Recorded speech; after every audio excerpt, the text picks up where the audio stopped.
From courtside of the virtual hardwood, it's the NLSC Podcast. I am Andrew in our forum, and Andrew NLSC on Twitter. I'm joined as always by Derek. He is DP3 in our forum, and DP384 on Twitter. Derek, good to be on the air with you for episode 439 of the NLSC Podcast. What's in your mind this week? A lot, Andrew. A lot. As always, though. I'm never short of thoughts on basketball, video games, and whatnot. But I wanted to bring up the NLSC Top 10 Plays of the Week that was released this weekend. I thought it was a pretty strong countdown, wouldn't you agree? I love a good dunk, and that had many of them, many great passes, and of course, I got in there myself, so I enjoyed that. But as I've said before, I love the goodwill and the clips that people keep sending us. So it's just so much fun to see it every week when you say, "Yep, the draft is up if you want to have a look at it," and then we get to share it with the community. Absolutely. I did want to say, though, you ended up in the top three there. You're in the number 3 spot with a Michael Jordan NBA Live 2003 spin move into a free throw line dunk. And that looked absolutely excellent. I mean, that has to be in the top 3, right? Well, you have a fan. His name is Nate Stasho, a friend of the show, actually, NBA Live 2001 legend, who made a comment on the video, and he said, Andrew should have been number 1. And Nate, I agree to a point. I think there were multiple capable number 1 plays in the countdown, but I kind of wanted to go over a quick reasoning of why Andrew's play wasn't number 1. So, Andrew, I hope this doesn't hurt. No, I was surprised. When I sent it in, I thought it might be something for the back end, for the 10-5. Right, so you might agree with my reasoning here. So on NBA Live 2003, Live 2003 is very arcade leaning, you would agree. It's very fast-paced. Yeah. There are dunks from the free throw line pretty regularly in that game. It's kind of a regular occurrence in that game. So it's not like a surprise, really, when it happens. It does look cool when it's off of a move, like a spin move like you did. It's cool, but it's kind of like a common thing. And that needs to be factored in when I take in these highlights and, do the placements. The reason why the number 1 highlight was a little bit more special and unique than Andrew's highlight is because it was the one that was sent in from Rel House, from NBA Live 19, and it was a succession of 3 great plays in a row by the same player. There was a steal, there was a behind-the-back pass, and then that same player that got the steal and did the behind-the-back pass received an alley-oop in a reverse dunk.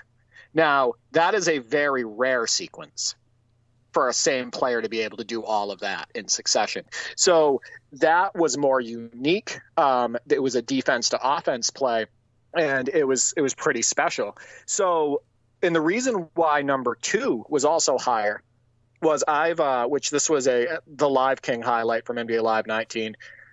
I have played a ton of Live 19. You know that. I was streaming it for a while, played a bunch of games. I had never seen a play where a player wraps the ball around another player, like dribbles it around his body. And that happened on that play with Damian Lillard. So he dribbled it around the defender's body, and then he finished on contact. I think it was a basket and foul and whatnot. That is incredibly rare. Like I said, I've never seen it in that game. So that was deserving of the number 2 spot. So I did want to give some justification to why, Andrew's spin into a free throw line dunk on Live 2003 wasn't the number 1 play. Because if it's something that's super common in a game, then it becomes not as special. I think you would agree.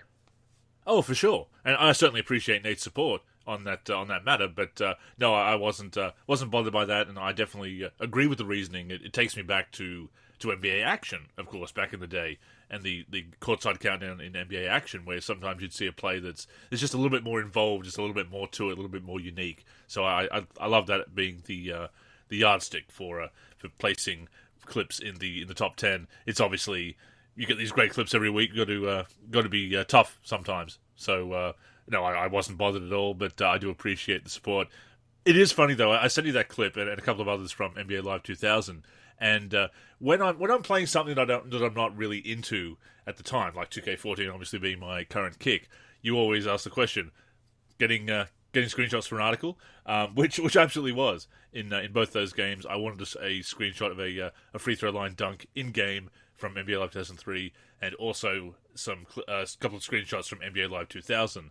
And man, NBA Live 2000, that still holds up as well. Yeah, Brian Reeves dunk that you shared, Big Country, that two-handed monster slam. I reached out to you right after you shared it, and I was like, oh my God, this looks great. Like, it just looked really good. The animation was good. The reflections on the floor, just the overall, it's just very visually appealing. And yeah, to give you an idea of how common that dunk is on NBA Live 2003, not saying it wasn't a great move, but Andrew was able to do that in like the first minute that he had the game on. Like the score is like 4-2 or something like that when he pulls that off with Jordan with that spin move and then the free throw line dunk. So it's not something that's super hard to do, but it does look cool as hell. To that point, actually, that was the second time in that game that I'd done that. I didn't record the first one properly, so that was actually the second one in that same game in that first minute of doing that. Right, there you go. Yeah, it's a good example of something like that. So like the NBA Jam on Fire edition, like when we play co-op, how many times do you go up and do spectacular jams with Sean Kemp? Oh, like when he's on time. fire. Yeah. Every time, right. But when he's on fire, you do those ones where he rockets up 30 feet above the basket and throw it down. I mean, it's cool to have it in the top 10 every once in a while, but that for that game is just incredibly common. So it's hard to place a dunk like that super high. But I also know that Nate is a jokester and he just likes to be super involved in this stuff. So Nate, as always, thanks for participating in the top 10. Love getting you and Roger's highlights. Love watching your videos on the Live 2001 Legends videos. And Nate and I actually recently connected on NBA Live 2004. I showed you the highlights and shared them on Twitter. We connected on Live 2004. He was using the Cavs. I was using the Suns. And we played 3 quarters against each other. What a blast. He's super fun to play with on the games because he does use strategy and he's really competitive and he tries to pull off, all cool, like a bunch of cool stuff, but not like he likes to use variety, right? He'll go into the post, he'll shoot outside shots, he'll attack the mid-range and everything like that. And he works hard on defense, loves big blocks, as I've seen when he plays against Roger and whatnot. It was just a really fun time. And NBA Live 2004, each time that I revisit it, it's really cool. And it's nice to revisit it with people who we've had on the show, people who have been following the NLSC content for a long time. And, we've been following them and whatnot. So, yeah, I really appreciated that connection. I think they have a similar philosophy to the gaming that we do, playing the old favorites if the newer games aren't appealing, and certainly using those different strategies, going for highlights, just really enjoying basketball gaming. That's what makes them so fun to play with or against, which we still need to do. 100%. And it also makes a guy like Nate deadly when he uses a team like the Cavs, because the Cavs have Ricky Davis, Darius Miles, and LeBron James.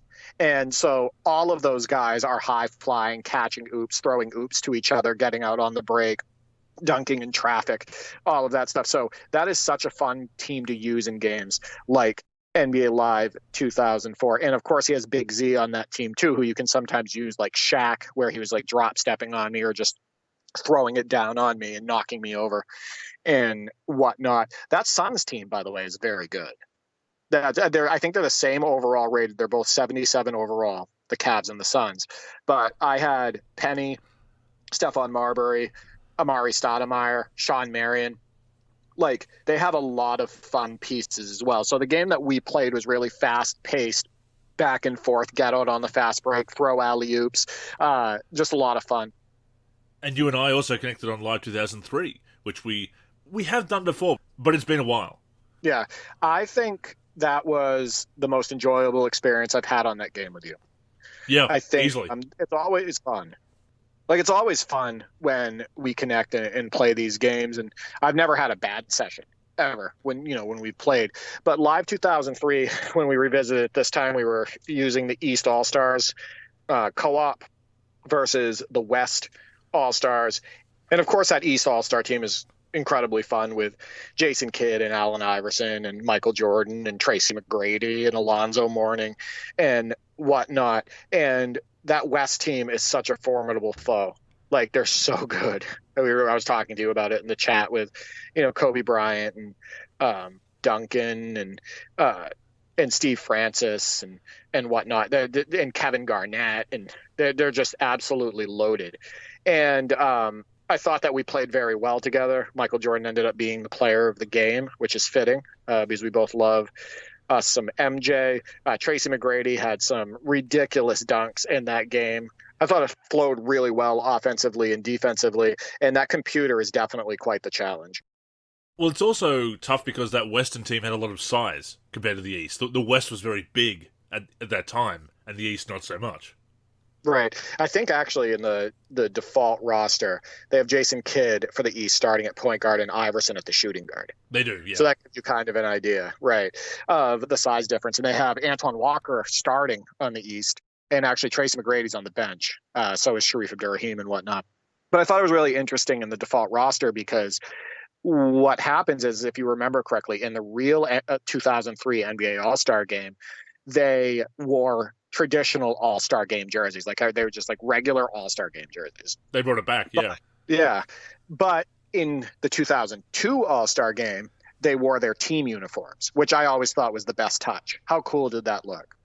I always liked it too. I remember they brought it in 1997. They were doing it for the rookie game in 1996. They did that, but then they brought it for the main game in 1997 for the 50th anniversary of the league, of course. Not the 50th anniversary of the All-Star game. But yeah, I like that look as well. It was very unique. That's when they moved away from having to change jersey numbers. They allowed duplicate jersey numbers because they just allowed the players to wear their original team jerseys, of course. So it was very unique. It stood out. Absolutely. And the reason I bring that up is because in Live 2003, they are wearing their team uniforms for their All-Star jerseys. So, of course, when Live 2003 was released, they didn't know what direction they were going to go in uniform-wise for the 2003 All-Star game.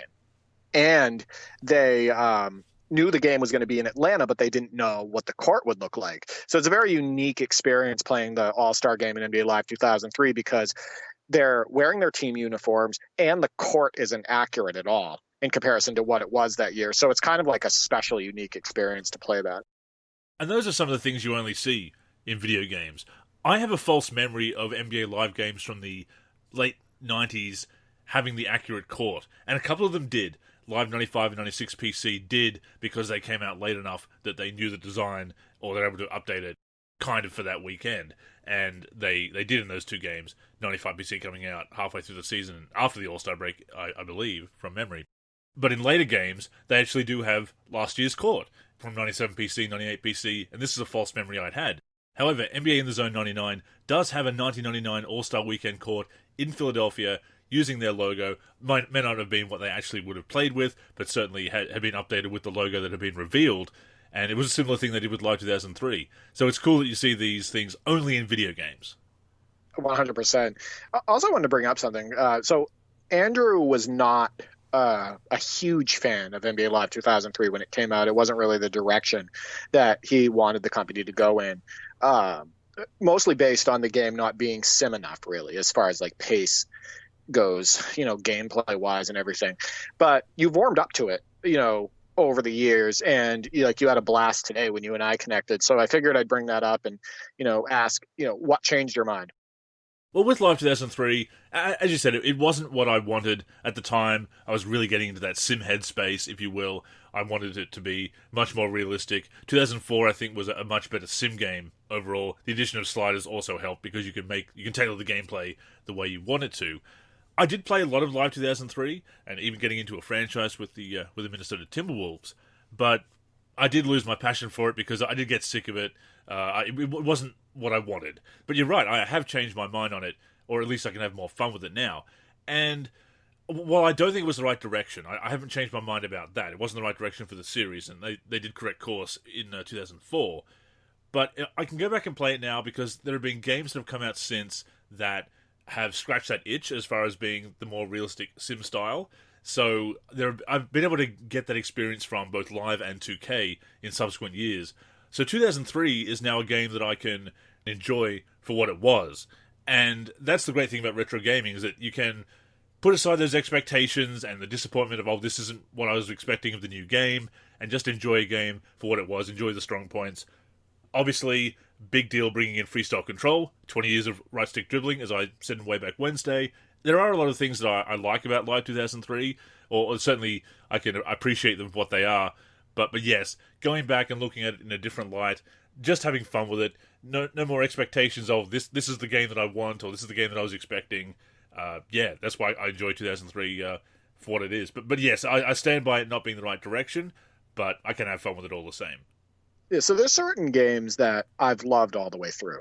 As far as I loved them when they were first released, and I've loved them ever since I started going back to them. One of those games that I've been posting about it is the original NBA 2K. I've talked to you about this off air many times and with other people as well. Every single time I pick up the original NBA 2K, I have fun. It doesn't matter if I'm playing against the computer, another human, playing co-op with another human. I just think that is one of the greatest basketball video games of all time. It just has such a fun factor. Hoke Up Guy, I think that's how you pronounce it on Twitter, and he's a pretty big part of the modding community as well. He said that that's his favorite basketball video game of all time.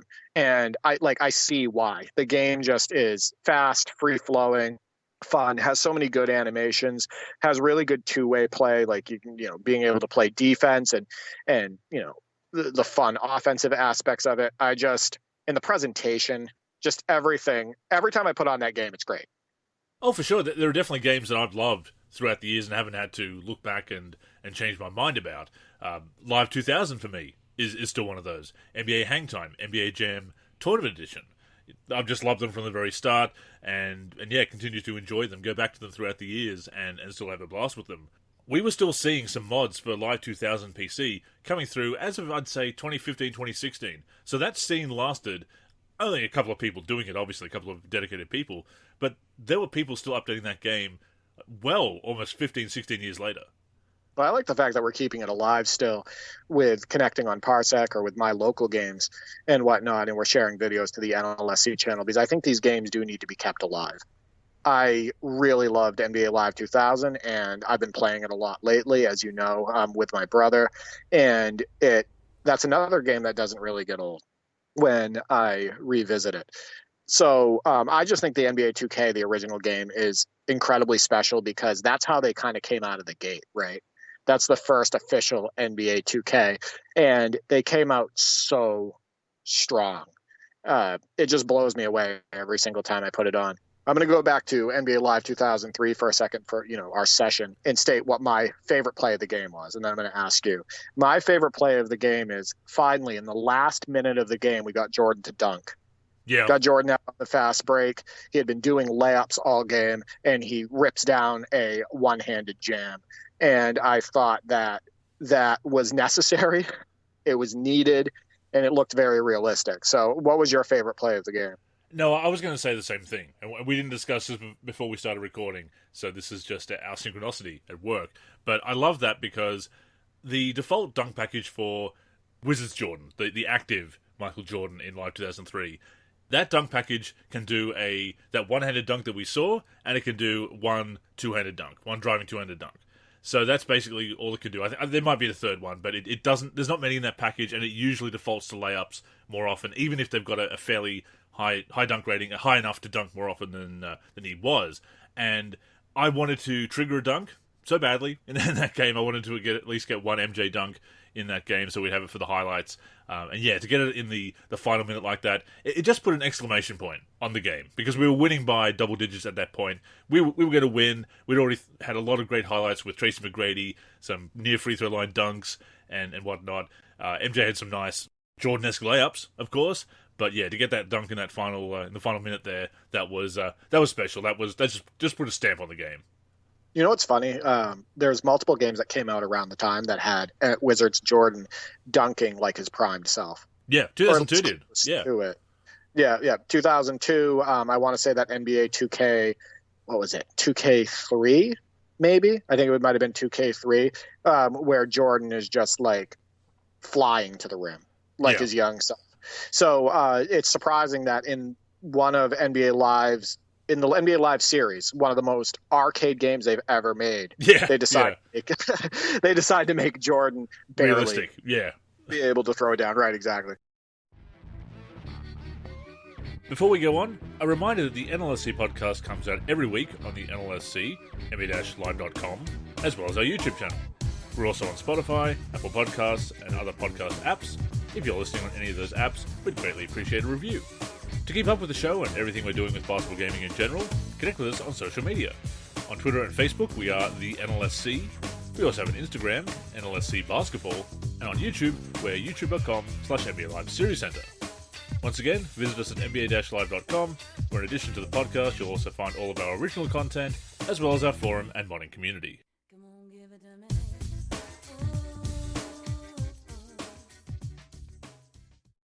On the topic of Jordan, a lot of news from NBA 2K23 related to the Jordan Challenge. Yeah, that was the developer blog this week, the insights into the revamped Jordan Challenge. And what were your thoughts, your immediate thoughts? Because, I mean, we've talked about our skepticism for the gameplay, the quality of gameplay in 2K23 based on 2K21 and 2K22 on next gen and current gen. But I did like what I heard. I loved what I heard, but I'm still skeptical because of the gameplay, right? Of course. Because if the game doesn't play well and it's not fun or it's clunky and, you have some of the gameplay issues that they've had over the recent years, I am not going to enjoy the mode, right? So because it has to still be fun on the sticks. I love the era-specific stuff that they're pulling as far as like era-specific rules for the challenges. I believe they're allowing hand checking for when hand checking was allowed. And, the option for, they'll have illegal defense in place instead of like, defensive 3 seconds in the restricted area, stuff like that. Like all of that are great touches. I believe they're also going to have era specific filters for the graphics. Great.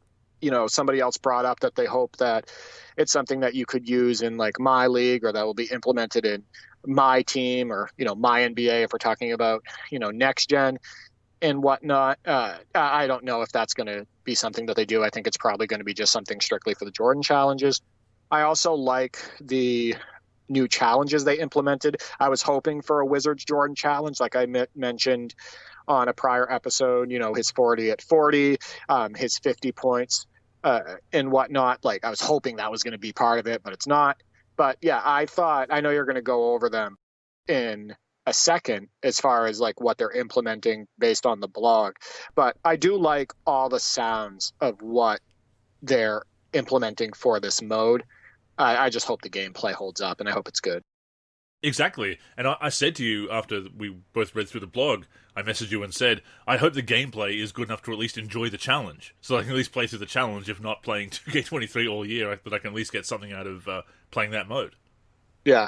I mean, I want to see NBA 2K11's type Jordan realism.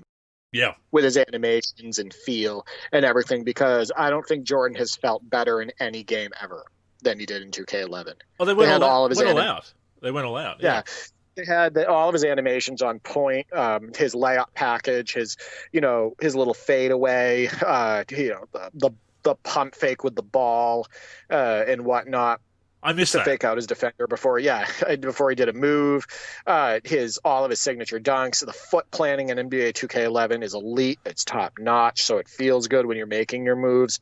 I hope that it can at least get close to the realism of MJ in 2K11. So I did touch on it there, but the Jordan Challenge is in both current gen and next gen. They didn't really specify if some of the details aren't going to be on both. I mean, obviously, everything we read is going to be in that next-gen version of the game, but it does sound like most of it, or if not all of it, is going to be in current-gen as well. That was kind of unclear. It seems to me, and I know there's been a lot of debate about this, it seems to me that they are prioritizing current-gen quite a bit as far as content is related, right? Yeah. So it's not getting the updated graphics of next gen, which I don't think are that much better anyway, to be honest with you. I've talked about that before. The filter. It's not it's not getting the the my NBA mode. It's still going to be my league and whatnot. But as far as like trying to give people like all of that my team content from next gen, making that in sync between both next gen and past gen. Getting the Jordan challenge in there, getting some of the customization features that are in next gen into past gen. Like, I think that there is definitely a lot of effort there, but I hope that same effort gets put into the gameplay. Right. I just hope that, we keep harping on it and whatnot. I hope that, some of that focus is not just on that content, but it's actually on improving the gameplay so it's really fun. And it does sound like they're trying to do that with current gen. In the gameplay blog, they did mention trying to get as much from next gen into current gen, so that they're still putting effort into it. Maybe it's clearly not the priority. We know that much, but it's not like you go back to NBA Live of the mid 2000s when they really started focusing on the Xbox 360 and PlayStation 3, PlayStation 2, and the subsequent PC port, of course, just got a very rough game.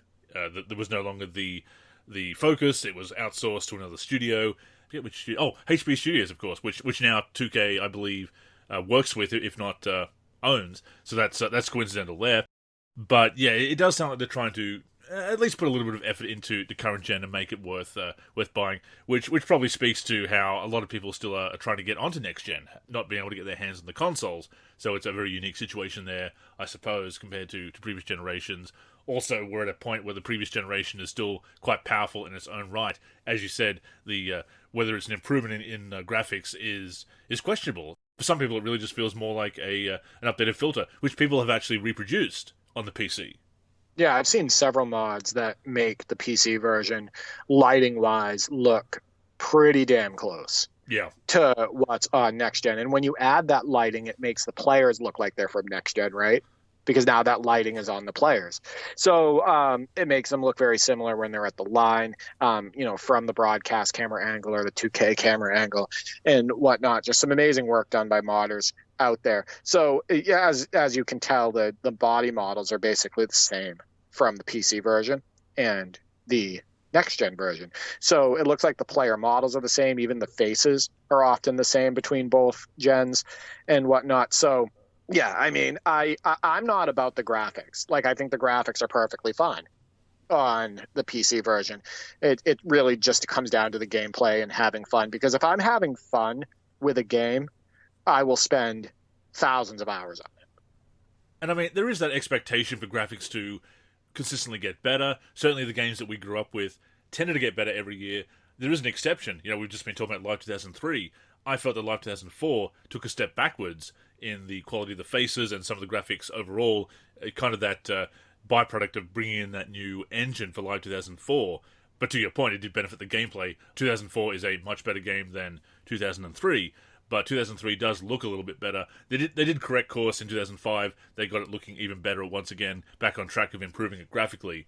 But I understand the graphics are a big deal, and as we've said before, if/when Live comes back, it needs to look like next-gen graphics. It can't look like a hybrid of last-gen and current-gen, or current-gen and next-gen. It needs to impress. But at the same time, as you said, if it's a fun experience on the sticks, if you're enjoying yourself, that's the main thing. And you can overlook graphics that are maybe slightly disappointing, but great graphics will not make up for horrible gameplay or disappointing gameplay. Right, and the game has to look fun. Because how many people are previewing gameplay before they buy? Oh, yeah. A lot. They're looking for early gameplay released by the developer, which we barely get. When we get it, it's very close to the release date and whatnot. And they're looking for, other influencers and just random people out there that are uploading gameplay so they can get an idea of what they're getting themselves into. So we've talked about it before. If NBA Live were to come back, I'll say again, I do think they will at some point. Those gameplay videos have to be really good. Like the game has to look fun. It has to shine from a fun perspective, etc. And people need to want to, get excited about getting on the sticks. Absolutely. And even with 2K, we see gameplay looks very familiar, or we only get the cinematic trailer that doesn't really show us all the nuts and bolts. And it is hard not to be skeptical, I should say. But as far as the Jordan Challenge is concerned, as you said, a video filter recreating the experience of watching the games on TV in the 80s and 90s. I'm reading off my summary here. Similar to NBA's Greatest, also going to be era-specific broadcast presentation elements, such as minimal overlays in older games, fewer on-screen graphics, that is, blocky letters, and so on. And also Mike Fratello joining the commentary team for the Jordan Challenge games, and Ray Clay being the PA announcer for the 90s Bulls games, serious by the Alan Parsons Project being playing during the play introductions, as the Bulls famously did, and still do for that matter. Yeah, that's cool. And how cool is Mike Fratello being on the mic? Yeah. One of my favorite personalities on the mic. I absolutely love him in NBA Live 2004. I think he is excellent overall in real life and in video games.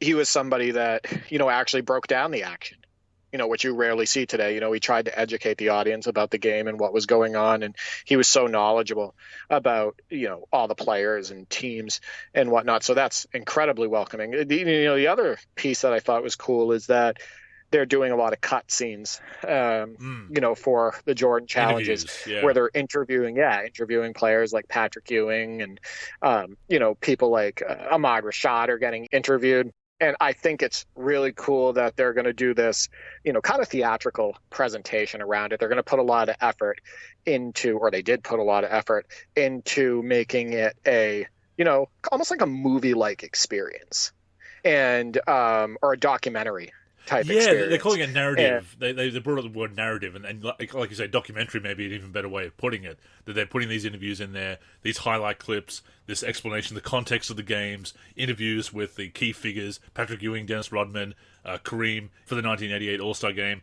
That's the kind of revamping that I love to see, on top of the gameplay elements that they're touting, that they're actually going all out, because, of course, they've got all that disk space now that they can do that. So, yeah, why not?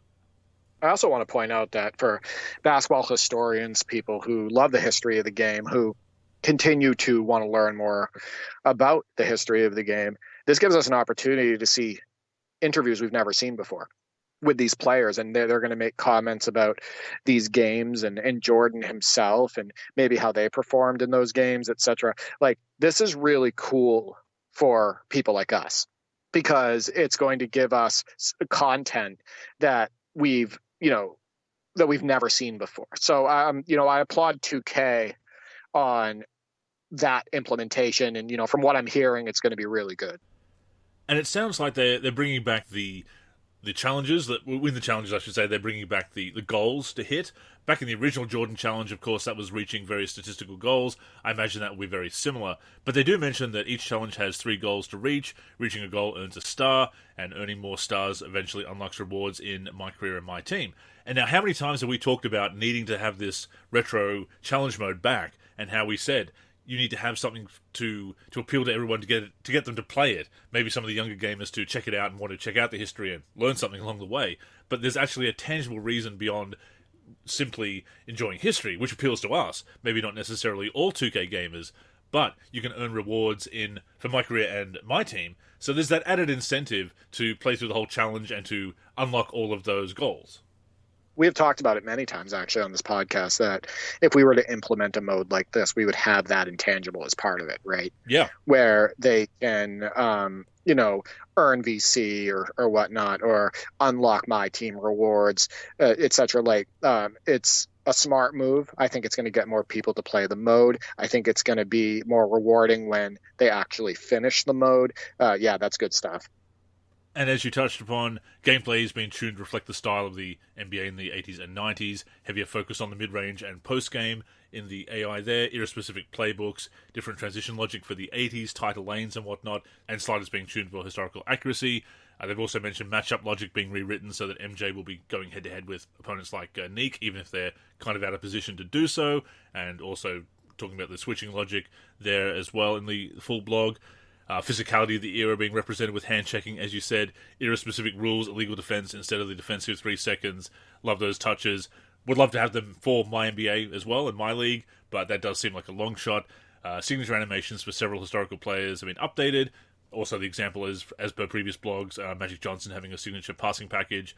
Iconic moments such as the shrug being represented through the unique animations, much like 2K11 as well. So, on paper, the gameplay does sound great. It does sound like a great celebration of MJ's career that we want it to be.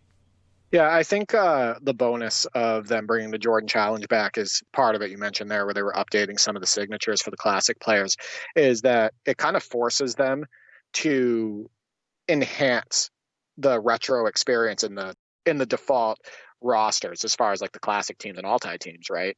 So they're going to be updating some of the faces for this challenge.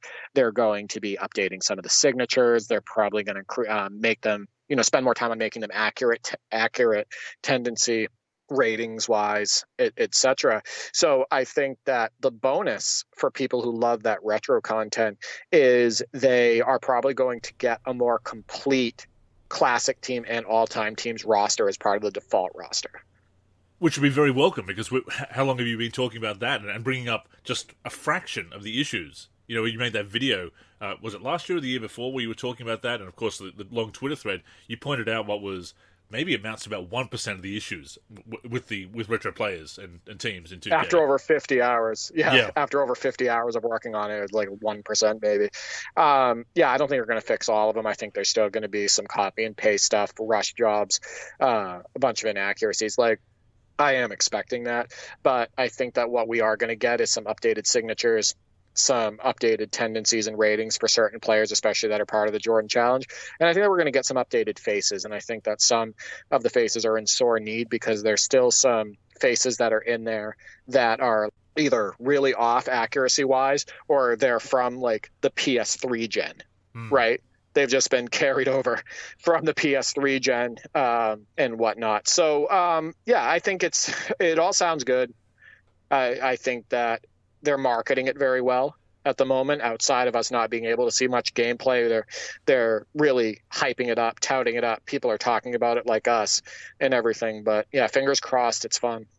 And it was cool to see some of those moments, like the shot, being represented in-game. And of course, that's one of the new games that's been added. And just to quickly run down that part of it, the featured games in the new Jordan Challenge, it begins now with North Carolina versus Georgetown in the 82 National Championship game. So that's the new start of it, running through to, again, the last shot with the Bulls in the 1998 finals. And as you said, it would have been nice to get a Wizards challenge as well. But I'm guessing MJ himself has a lot of say in this, and he probably didn't want that to happen. So if he doesn't want it, it's not going to happen. Yeah, exactly. One thing that I really like that they added for a challenge is the scrimmage between the NBA stars and the college stars. And I actually posted highlights of that real game on Twitter before, and just so many great players on the floor. The college players were unbelievable at the time. And I think that that's going to be incredibly fun to play. I'm curious what they're going to do as far as, getting the court accurate, the scenery accurate, and whatnot. But yeah, that's one of the challenges I'm actually looking forward to the most. That'll be a lot of fun. And the one that I'm looking forward to especially is the 1988 All-Star Game. Oh, yeah. I mean, how many times have I watched that? That's another game that I actually posted highlights of on my Twitter. I've watched that game many, many, many different times. And that was, I've talked about how great the NBA was at that time. That was like peak NBA action. It really was. And there were so many stars, and there was a lot of exciting moments in that game. So I think that's going to be a lot of fun.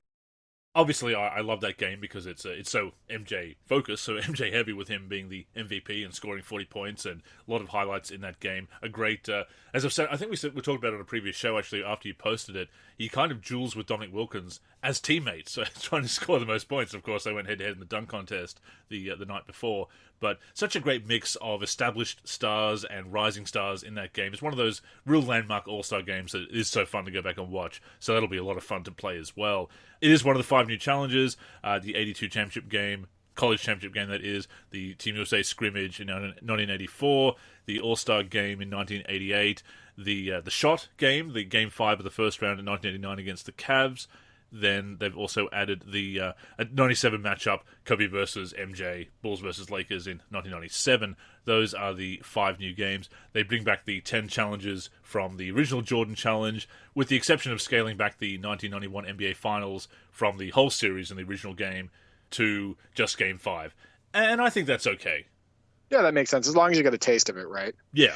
I think that's fine. I also think that the challenge that's probably going to be displayed the most by influencers, by people who upload content to YouTube and Twitter and whatnot, is probably going to be the Kobe versus MJ. Yes. Right? Like, I think that that's the challenge that a lot of fans are going to want to sink their teeth into because, again, it's Kobe versus MJ. So that'll be interesting to see how that looks and how that plays out and whatnot. Yeah, I like what they did. I mean, they represented Jordan versus the Pistons, so versus the Bad Boys. They have, a game from a series the Bulls lost in 1990.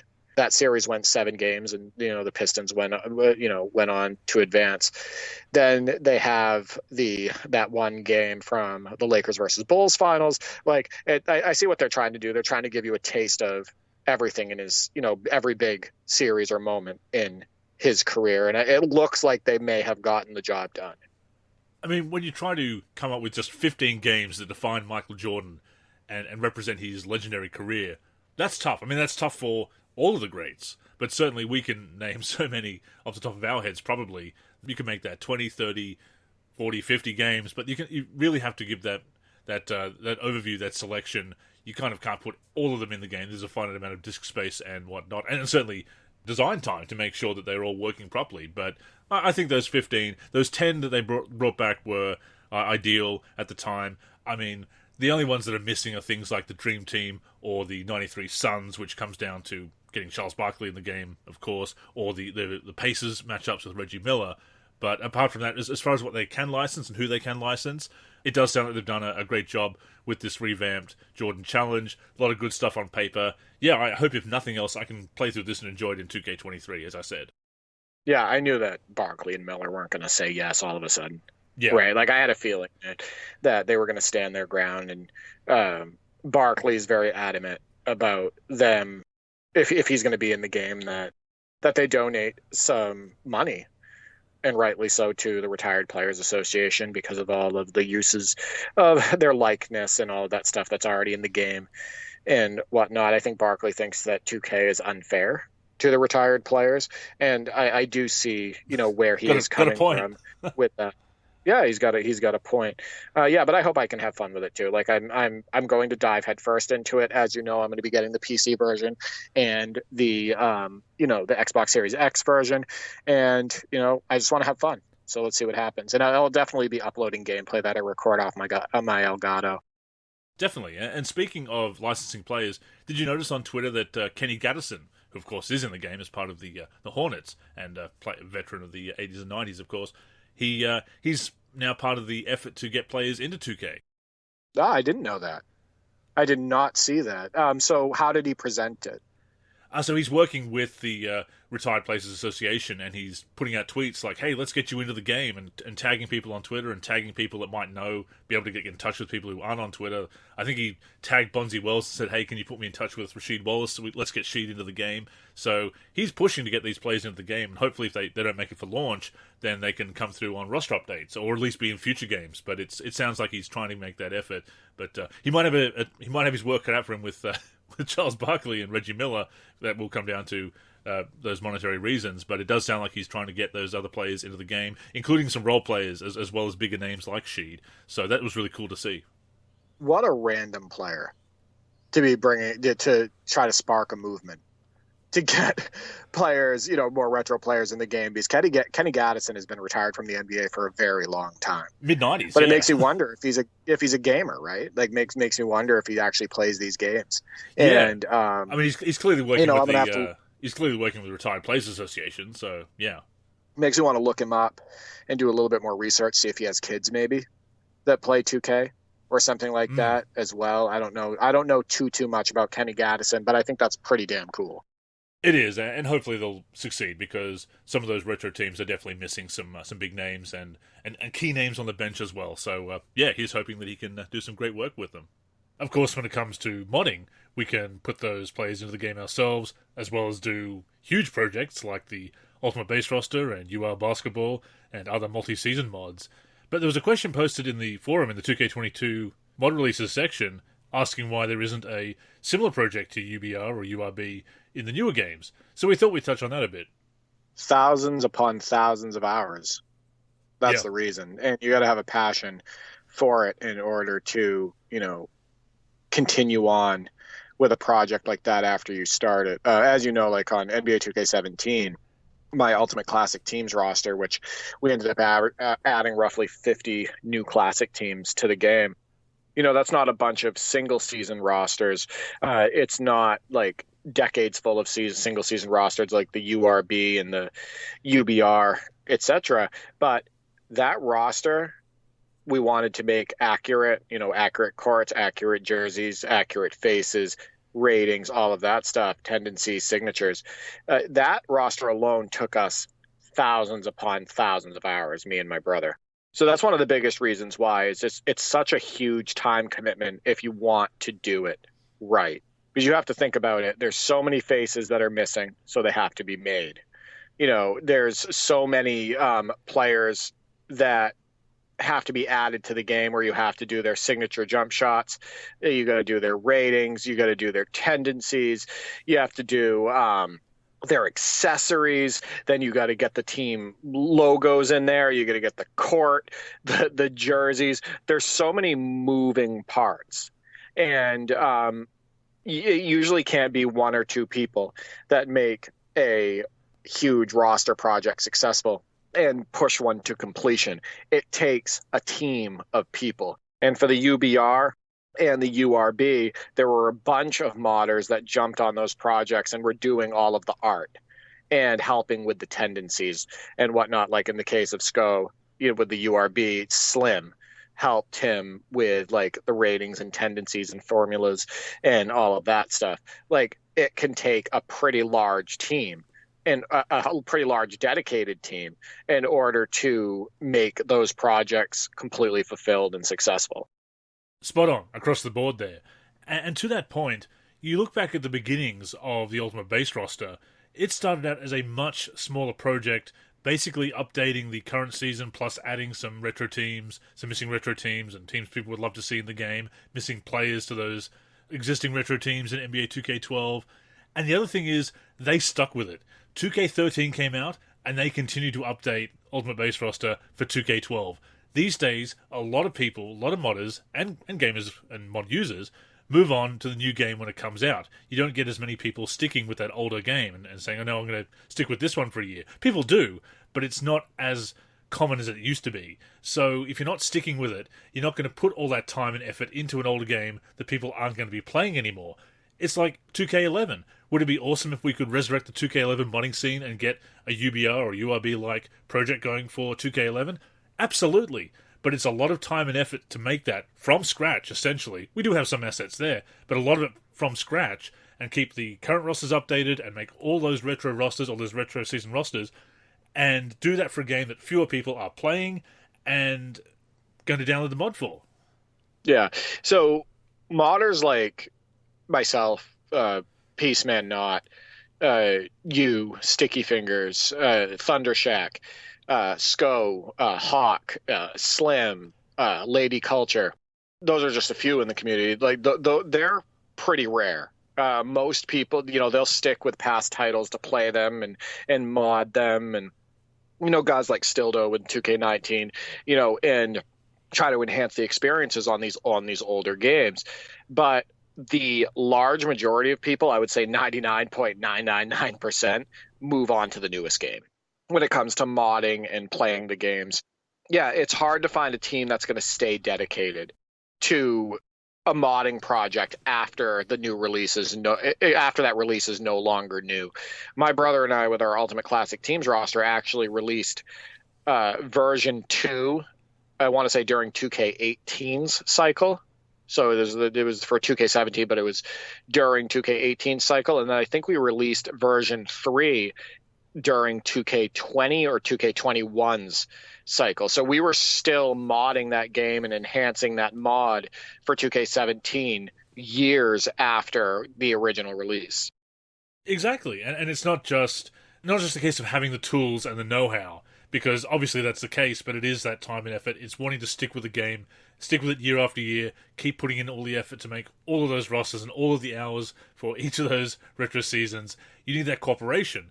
And look, not to harp on a point, but a lot of people these days, with modding, in the modding community, there are a lot of people who are looking to get paid or to have exclusive mods or things like that, and so you don't necessarily have that community cooperation for a project like we used to have, unfortunately.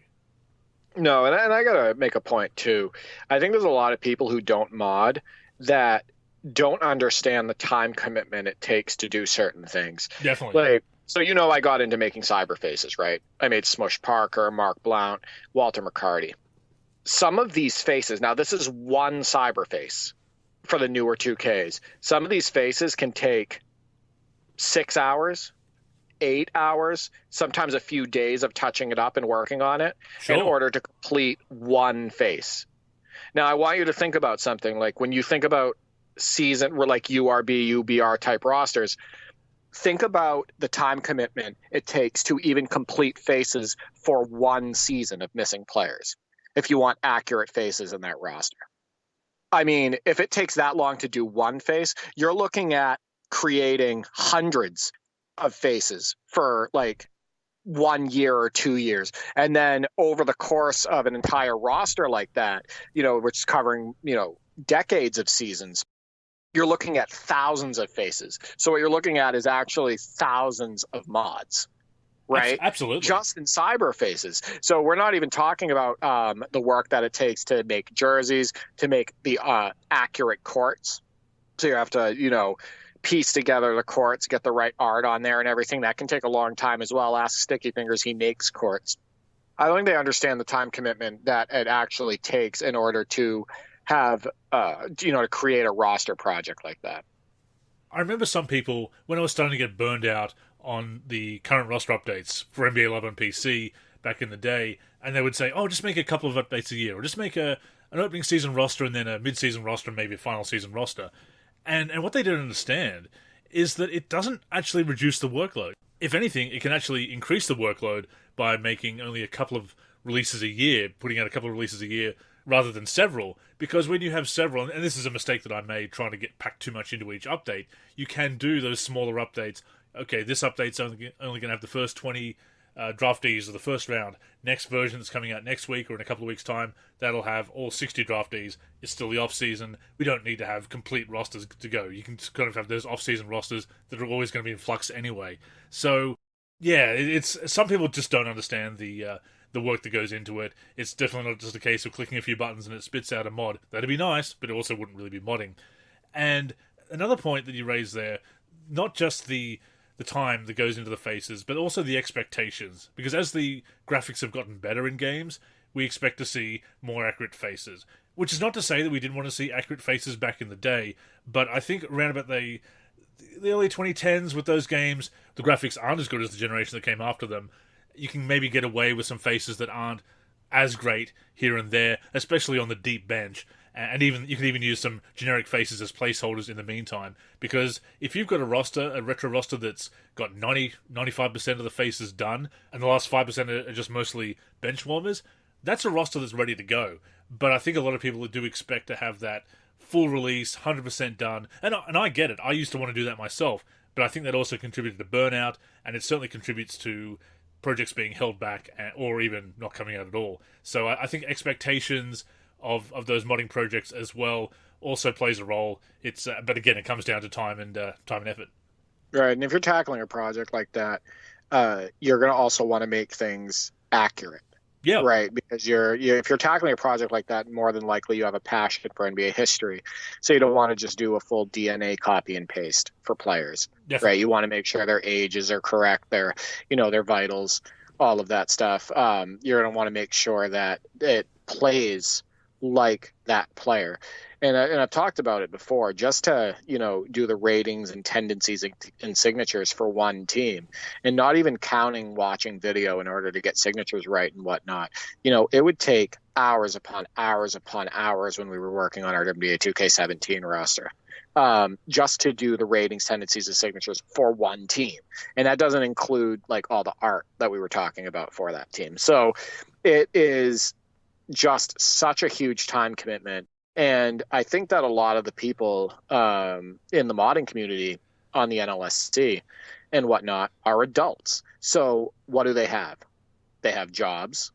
Sometimes they have a family, like the Goods and whatnot has a family. Sure. So TG's so good. And they have a lot of responsibility. So asking adults who have all of these responsibilities and work full-time jobs, sometimes multiple jobs, and have families and whatnot to tackle these enormous modding projects, it's not realistic. So I think that there needs to be some understanding in that regard as well. There definitely does. And again, I'll put out that advice if you are making a big project. I think that for version 1, 95% of faces done and just some of the bench warmers that can be cleaned up later is fine. I would even go so far as to say if you've got the jerseys that are slightly inaccurate, let's say, I can't think of a specific team example, but say you're doing a 2005 roster and the jerseys you have for a specific team, they're from the 2004 or 2006 season, so they're pretty accurate, but for a couple of minor details that they changed between years. You can run with that one that's 99% accurate and just future-proof it and slot in a jersey later. If you don't have anyone working on jerseys at that time and it's going to hold back the release, don't hold back a release for 1 or 2 jerseys that are already 99% accurate. I do understand the desire to be completely accurate with a release, but if it's the difference between not getting something out and getting something out and fixing it up later, when it's a detail that not everyone's going to notice to begin with, I think that we've got to give each other some leeway on those projects. I do absolutely support 100% accuracy on these mods. That is kind of the point after all. But at the same time, I think that leeway needs to be there for using assets that are available as opposed to holding back a release indefinitely. Well, for one thing, no roster mod will ever be 100% accurate because there's always something. Sure. Unfortunately. But that's just the way it is.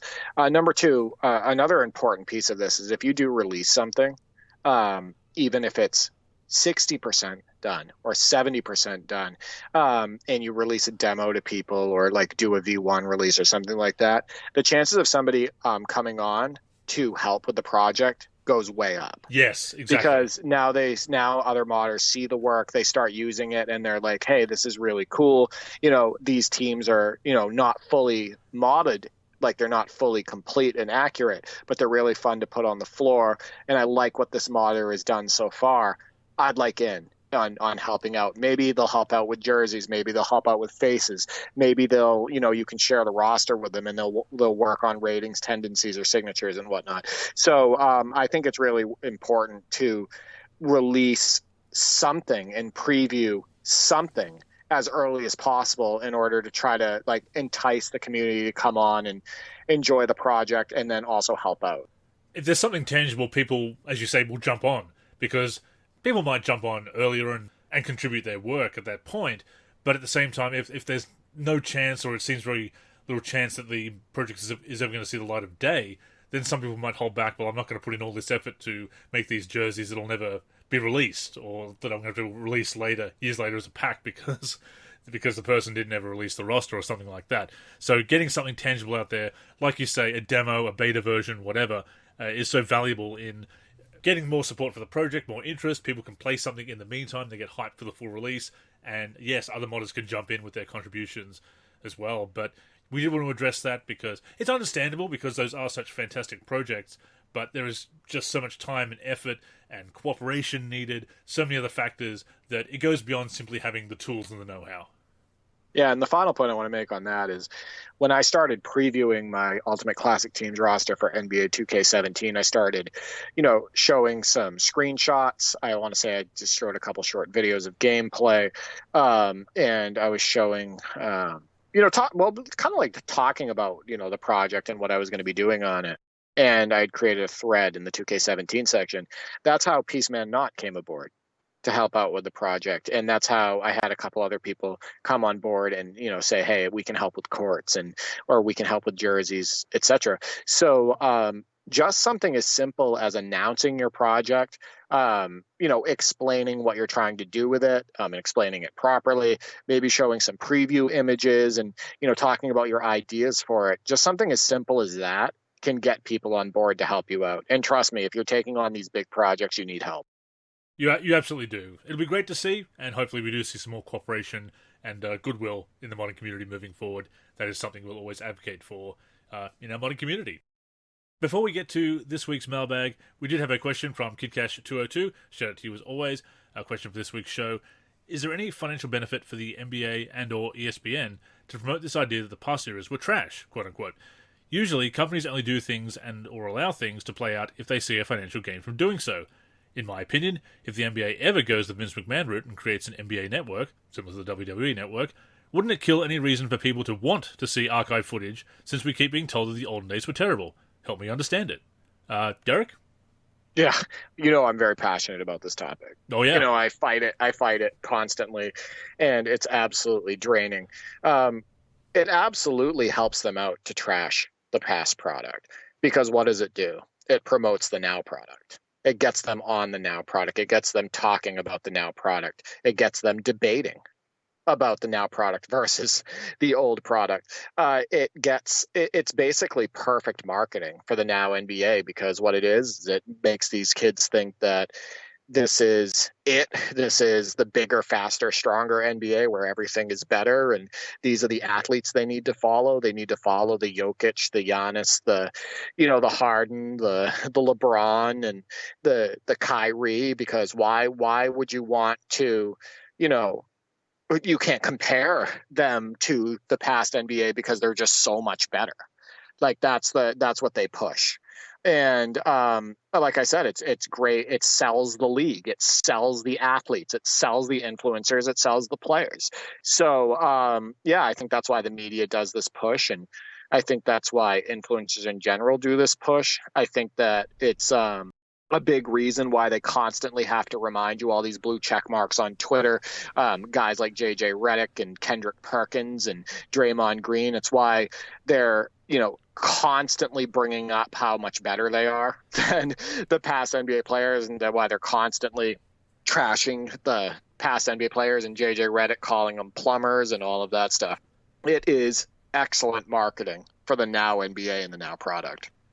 Absolutely, but it does, as you say, and as Kid Cash pointed out, disrespect the past so much. I mean, the whole plumbers and dentists rhetoric is gone. It's beyond the pale. It's beyond a joke at this point. And we know it's BS, Andrew. I mean, listen, I got to tell you something. I will go to my grave standing up for what I saw growing up. Oh, yeah. And what I know about basketball and its history and the footage that I've seen, even that I wasn't alive for. I will go to bat for it until I'm 6 feet under, because I think that it's absolutely ridiculous the amount of disrespect that's given to these past players and teams.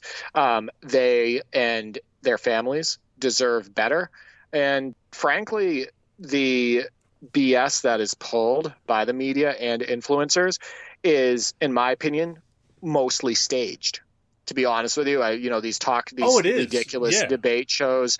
There's been talk about, I think it was Tony Dungy that said it, that Shannon Sharp is a completely different person, like when he's off the set than when he's on the set. And he knows that Shannon Sharp is just basically talking BS and like agenda-driven BS when he's on the set. But see, that changes my opinion of them again, because it's easy enough to say, oh, Shannon Sharp, Nick Wright, they've got no idea what they're talking about. They're dumb when it comes to basketball. But they're playing dumb a lot of the time. That's like the it's thing. It's a network thing. I'd almost respect them more if they believed it, and that was their honest opinion, stupid as it may be, stupid and incorrect as it may be, that it was just their honest opinion. But the fact that they're participating in that performative debate and perpetuating these myths for their own career benefit rather than educating or being knowledgeable voices, I almost find that worse. And I love the fact that Jerry West and Bob Cousy stood up to JJ Redick on that one, because yes, a lot of players back then did have to have second jobs, but you know what? They paved the way for people like JJ Redick to get way overpaid, considering the level of player he was in the NBA as a role player. That he's got that because of the players that came before him and made the league popular and profitable. That was absolutely disrespectful. I loved seeing him get dunked on. Yeah, but how? But I want to know something too. How does it make them less players because some players had second jobs?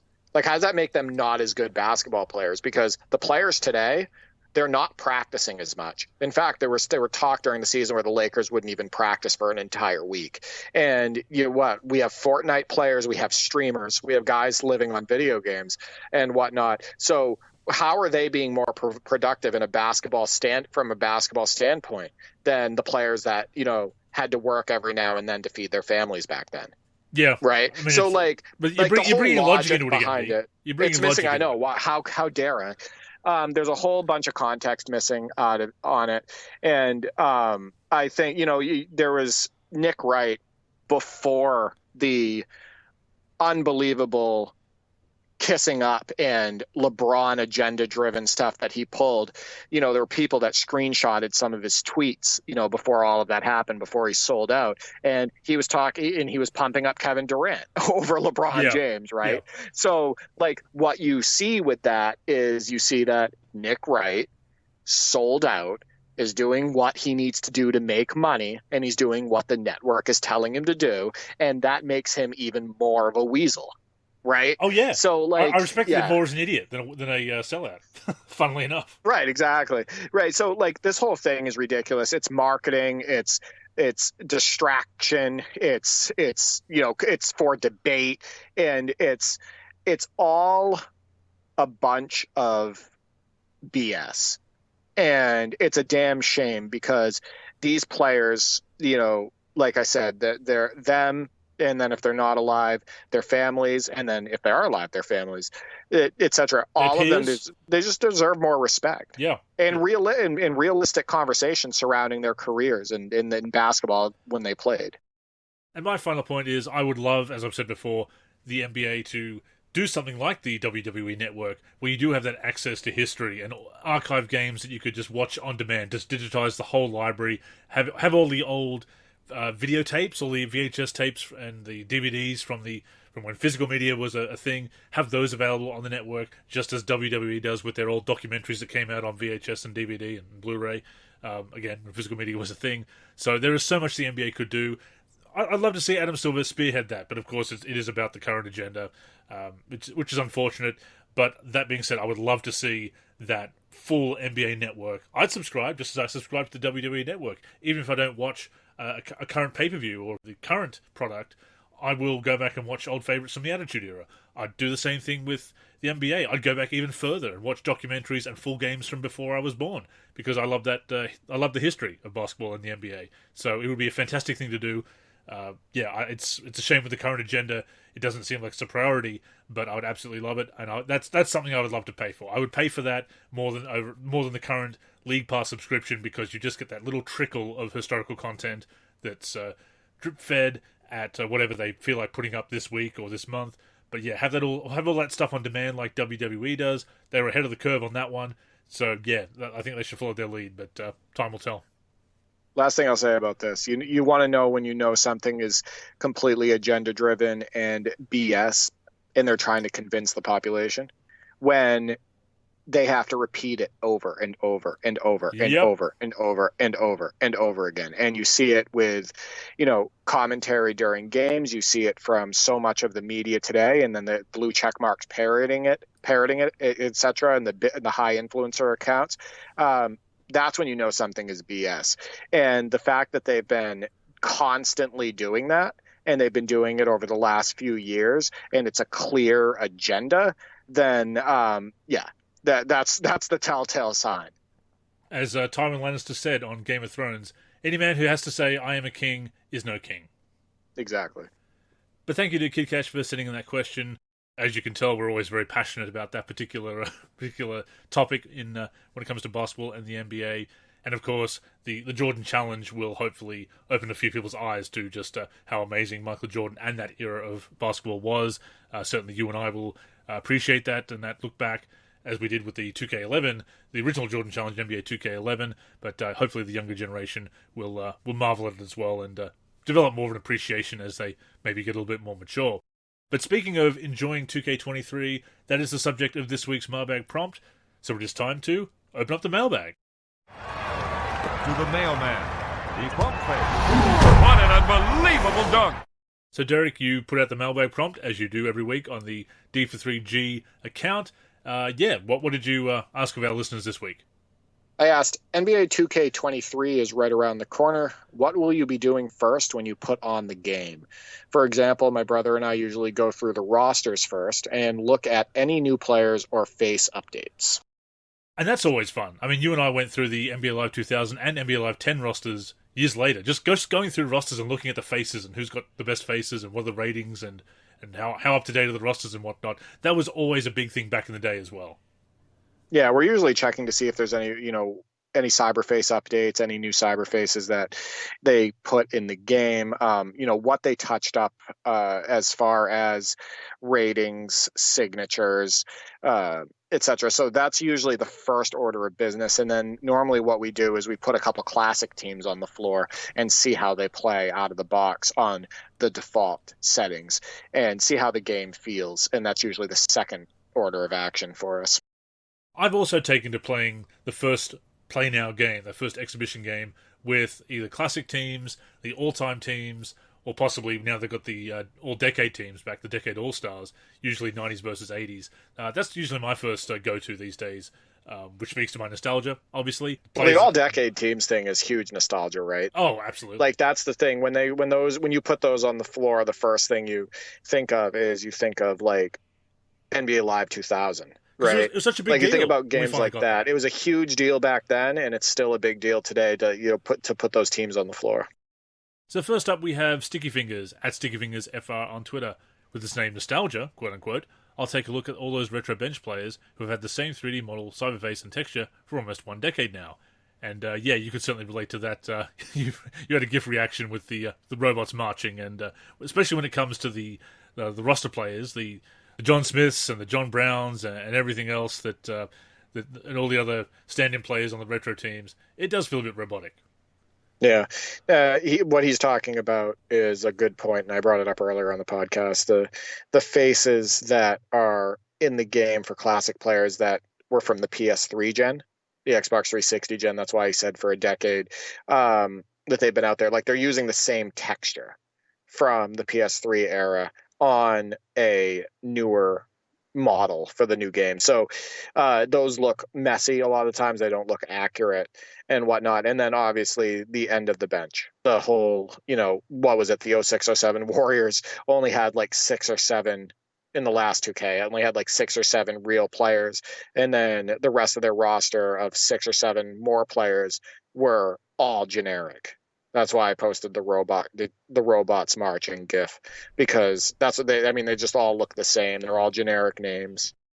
Same faces, same headbands. Yeah, it's a little bit... Yeah. And I know that they're supposed to be generic players, so they're not supposed to... You can't make them look like who they're supposed to be standing in for, but making them all look the same like that, and making them sub into the game too early, yeah, it's the rotations are messed up. Things like that. It's just little details that make the classic teams not as fun as they should be to play with. And again, why I prefer the all-time teams and the all-decade teams, because at least you've got a full roster of players there.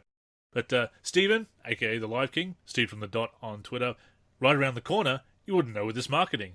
And yes, this is something I forgot to bring up when we were talking about the gameplay blog last week. But at the top of the gameplay blog, they said, 2K23 is just less than a month away. And the fact that we were getting our first big insight into the game and under a month away is very telling of the current marketing. And I put up an NLSC flashback on our social media linking to an article I wrote last year. The previous season sucks and it's not going to change. And I stand by that. It's not as exciting as it used to be. And it is ridiculous that we do have to wait until a month before the game comes out to hear anything about it. Right. How long have the pre-order... When did the pre-order prompt first go out? Early July. Right. I think there should be a rule that the pre-order prompt doesn't go out until they actually show gameplay. Yeah. And they act like actual gameplay, not theatrical, like trailer or anything like that. Like, I feel like pre-orders, it feels dirty. It does. They're asking for pre-orders and whatnot a couple months before they actually show anything. You know what I mean? Like, really show anything and let people, have an educated and informed thought process before they make a decision. So no, I 100% agree with his point there. And the preview season seems to be getting shorter. It feels like it's getting shorter every year, right?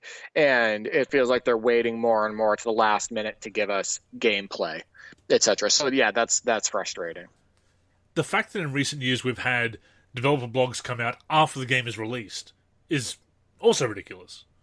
Yeah. I mean, I think the thing is that with only one option in the space, people feel compelled to get this game every year. Yeah. And they just have their fingers crossed that they're going to love it. You know what I mean? So, like, I think that that's part of the problem here. They know, NBA 2K knows that they have the market cornered. So when they put out a prompt for pre-order, they know that even without any gameplay showing and whatnot, that they're going to get a flood of people that are still going to pre-order this game because they don't have any other choice if they want to play a virtual basketball video game. They could put out a series of previews that's nothing but Ronnie 2K giving us a finger, and some people would still pre-order it and also defend it. But, yeah. 100%. But that would be a very interesting strategy, I do have to say. Bold strategy, Cotton. We'll see if it pays off for them. Philly I'm 2002 at Philly I'm 2K on Twitter. I have to hustle to bring the best draft classes right away. Yeah, yes, he is very passionate about that. I know he's a constant in that community making the draft classes. Yeah, there's a big demand for that, actually. People love draft classes. You see those threads do very well on the NLSC. People love draft classes in order to, play multiple seasons and look into the future and, create kind of their own, NBA and future NBA. That's like the point of it. So I think accurate draft classes will always be a hit with the basketball gaming community. And I know I've just put out Friday 5 talking about how much I love generated rookies, Terry Hansen, obviously. But, being able to customize draft classes is an essential feature. I never mean to downplay the importance of that. I do love generated rookies for the virtual hardwood legend aspect of it, but we do need to be able to customize everything, and more customization, constant deep roster customization, obviously a strength of 2K and a weakness for Live. It's so essential to have. Trust me, Andrew loves talking about his dynamic duo on NBA 2K14 with Terry Hansen and himself. It's like basically comparing him and Terry to bologna and cheese, to peanut butter and jelly, to all of this stuff. So, I know that Andrew loves the idea of generated rookies because, Terry Hansen is now a legend in Andrew's mind. Terry Hansen, the GOAT. But Knowledge Bone at The Harassment on Twitter is going to jump into my team straight away. Yeah, I mean, there's going to be a lot of people that do that. I hope that the gameplay satisfies people. I hope that people enjoy the challenges and whatnot. And I think my team is a good place to start as long as you have some, good players to start with. I remember in 2K15, I started with Tony Roten as my main guy. He was my number one, and that was fun, and I really enjoyed 2K15, my team, but what a struggle. What a struggle to win games with Tony Roten as your best player. Back when my team was pretty hard and pretty competitive, and they were working hard on making that a super challenging mode. But, yeah, hopefully he's got some good players to start out with. It's funny you mentioned Tony Roten because he's become one of my favorite teammates as well during the course of this 2K14 my career. Well, I mean, he's a dynamic player in the game, right? Because he can step out and hit the three. He's good at driving in the game. And really, those two pieces make him effective offensively. That's why he was my go-to. It's because I could do a little bit more with him offensively than so many of the other players that were available. Got Roten and Hansen on the wings, Mellows coming back shortly. It'll be a fun end to year 4. But as far as my team is concerned, I've dabbled with it before. I do love the concept. Loved it in Ultimate Team as well in NBA Live. Played that in Live 15 and Live 18. Really got into it those years. And 2K21 I played quite a bit of my team. And I do enjoy it. I haven't been playing much in 2K22 simply because, as I've said before, not feeling the gameplay and being so hooked on 2K14. But my team, I'm definitely going to give that a look as well. You know who was the man for me on NBA Live 18 Ultimate Team to start off? Who's that? Tyler Zeller. Tyler Zeller. That was the man right there. I felt like I could use him like a mini Shaq. Big Z. He was rebounding everything around the hoop, throwing things down, whatnot. Tyler Zeller was a little bit too dominant for me in Ultimate Team for Live 18. Another virtual hardwood legend. Not really. Let's not go that far. He doesn't qualify.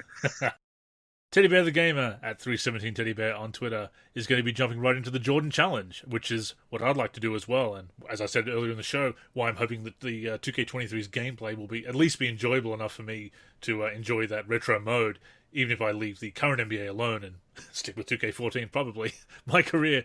But no, I'll be getting to the Jordan Challenge pretty quick as well. Now that Teddy Bear is back into the swing of things, gaming-wise, I'm ready to get some highlights from you again. He was a regular contributor for a long time to the NLSC Top 10 Plays of the Week, and he ended up having to take a hiatus and wasn't able to play as much, but now he's back into it. So hopefully I'll get some highlights from you, and definitely wouldn't hurt to have some highlights from the Jordan Challenge. And you know what, Andrew? My guess is I'll be getting quite a few highlights from the Jordan Challenge mode. So we might see multiple Jordan Challenge highlights hit the top 10 for even like 1 week. We'll see what happens. I'm fine with it. I'm cool with it. Yeah, I'm not gonna complain. Trust me. Speaking of contributors to the weekly top 10 at Looky the Gamer, the putback king himself, he's going clip hunting right out of the gate and shared a clip of a putback dunk, appropriately enough. Yes, I assume that we're going to get some more great highlights from Looky the Gamer. Putback Kang, as he is in the game, Kang. Yeah, we'll definitely be looking out for your highlights. You've been a regular contributor now for a few weeks to the top 10, and we love having you. And he definitely has some of the best putbacks that I've ever seen. So he lives up to his name. Dr. Funk 1984 at Number Theory 1984 on Twitter. I do the same thing you and your brother do. However, I always do a Play Now game with the Pistons. So again, the same thing, jumping into an exhibition game as well, which I think a lot of us do just to get our feet wet and get used to the new game in a scenario that doesn't have to count. Yeah, I think that first game is of monumental importance, and it will tell you a lot about how much time you'll spend on that game. To be honest with you, definitely. It's that first impression. It's how it feels on the sticks. It's, did they pay the proper attention to ratings and tendencies and signatures, and how much of the roster you might need to edit and all of that. Like all of that stuff can hit you right away in that first game. So yeah, very important, and that's why we do that. And Hookup Guy, who we mentioned earlier, I always hit up the Lakers versus Bulls 1991 finals. That is the oldest game I can remember watching entirely as a kid. Very cool, and definitely a good choice for a retro game to jump in on. Yeah, I mean, one of the first games that I really remember watching as a kid, or right around the same time frame, it's actually during that 90-91 campaign, and it's the Indiana Pacers versus Celtics playoff series where Bird bounces his face off the floor. Like, I remember watching every game of that series, and Bird and Chuck Person trash talking and going at it and whatnot, and then the Celtics prevailing and winning that series. That's probably my first memories of watching full games. Obviously, in 90-91 was the dunk contest between Dee Brown and Sean Kemp, and I remember that entire dunk contest and cheering on Dee Brown, and our house was full of Celtics fans and whatnot, and so I remember that event as well. So we have some more people who are going to be going through the rosters. Pete Toll, at Pete Toll on Twitter.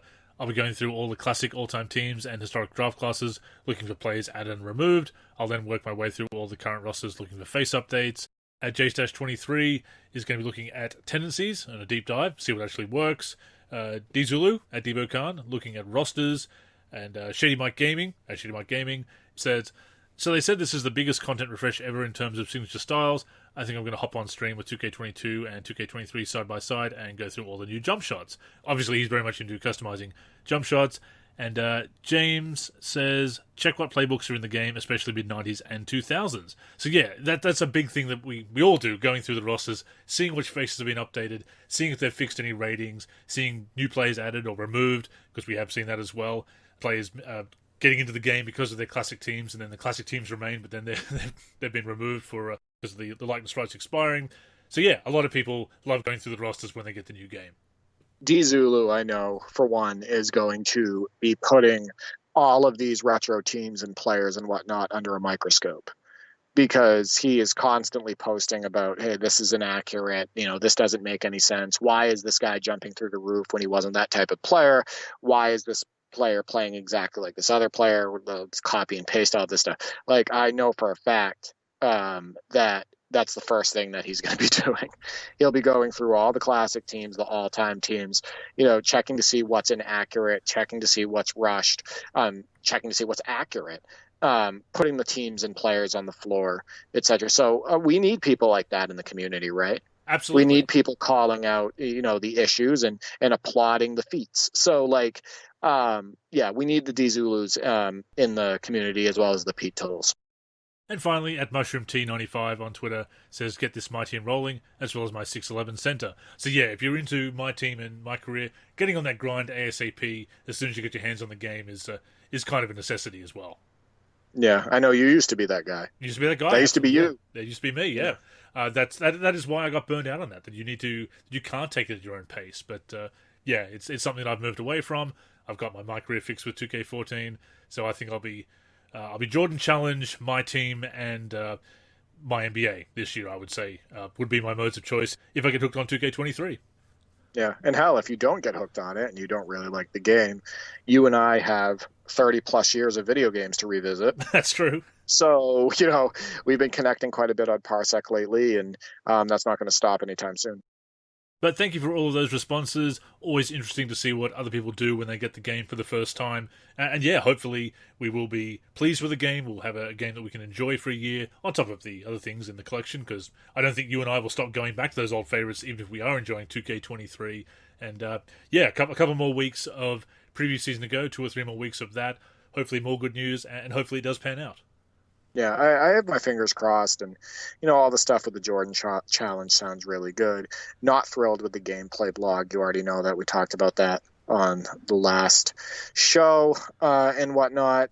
I am going into it with not even close to the amount of excitement that I used to go into it with for games. Like we talked about before, my excitement when 2K13 was released or NBA Live 2004 was released and all of that stuff. I don't have that same excitement for this new series of 2Ks, but I am hopeful, and I just want people to enjoy it.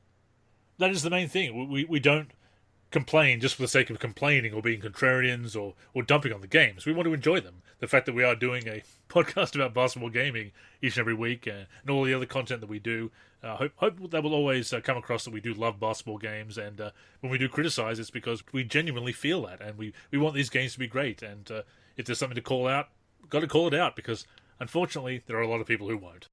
I don't know how anybody could listen to our podcasts and look at the content you produce article-wise and me video-wise and, our content on Twitter and everything. I don't know how anybody could come away with a different impression other than the fact that we absolutely are obsessed with basketball video games and love them. Like, I don't think there's any way possible, because we're constantly producing content. We're constantly talking about it. We're connecting on the video games. We're playing them solo too. Listen, we love basketball video games, and we love basketball video games history, and that should be pretty obvious. Absolutely. And that content is not going anywhere, whether it be videos, the podcast, or my articles, mods, etc., other coverage of the news, whatever's going on with basketball gaming, we will be doing that, and trying to connect people on Parsec, of course. Yeah, I've been connecting with people a little bit more lately on Discord. I'm from the NLSC Discord, and it's always fun. I got to connect with Tecmo Bowl again. I'd like to connect with Sticky Fingers again. Per DXDO is always great to connect with.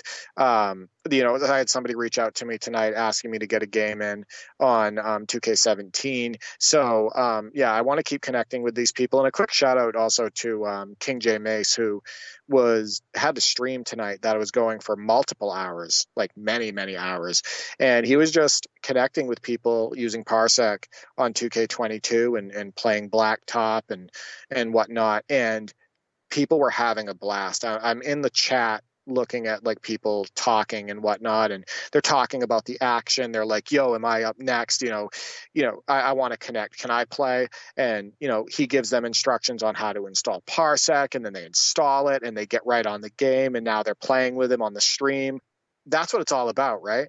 It's like, he's kind of got this little community that he's building of people to, play online and, without all the toxicity, without all the gambling mechanics, without the, faulty matchmaking, and he's just having fun with these people playing games, and they're having fun as well. So shout out to King J Mace for his activity in the community. I think he's doing a good job.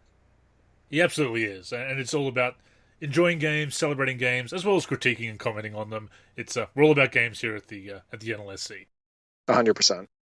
But with that being said, that has brought us to the end of the show. As always, we thank you for tuning in and invite you to join us again next week, either on the NLSC, nb-live.com, our YouTube channel, or your podcast app of choice. In the meantime, please connect with us on social media, where you can get in touch with us and stay up to date with all the aforementioned content. And to that end, Derek, I'll throw it over to you to plug those handles. Absolutely. Before I do so, I just want to make sure to remind our audience to tune into the YouTube channel for the NLSC and to tune into my personal one, D for 3. There's a lot of content going up on those channels for basketball video games, for a whole wide range of different games, from Fox Sports Basketball 2000 to NBA Live 2003 to NBA 2K17, etc. If you want to watch some fun gameplay, whether it's, me playing against the computer or me connected with Andrew or other people in the community connected with me or with each other, etc., go onto those channels because there's a lot of fun videos going up. You can reach me on Twitter at D4384, also at D43G. I am on YouTube, D43, and on the NLSC, D43. And I am on Instagram, but I barely use it, and that's D4384. I am Andrew in the forum and Andrew NLSC on Twitter. The NLSC is on Twitter and Facebook at the NLSC. Our Instagram is NLSC Basketball. Our aforementioned YouTube channel is youtube.com/NBA Live Series Center. And of course, keep it locked to the NLSC itself, nb-live.com, for everything we do for basketball video games. So thank you once again for tuning in, and until next time, I'm Andrew. And I'm Derek. Go get buckets, everyone.